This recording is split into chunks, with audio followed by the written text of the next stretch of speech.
ভাল পোৱাৰ অনুভৱ। তুমি লগা প্ৰতিটো মুহূৰ্তই আজি মোক বৰকৈ আমনি কৰিছে। কিন্তু তুমি যে ব্যস্ত, আজৰি নাই তোমাৰ মোৰ কথা ভাবিবলৈ।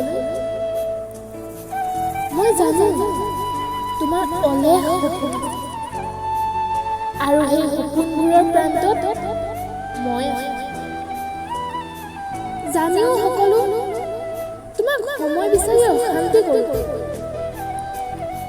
মই যে তোমাৰ বলিয়া প্ৰেমিকা, সেয়ে বাৰে বাৰে ফোন কৰো।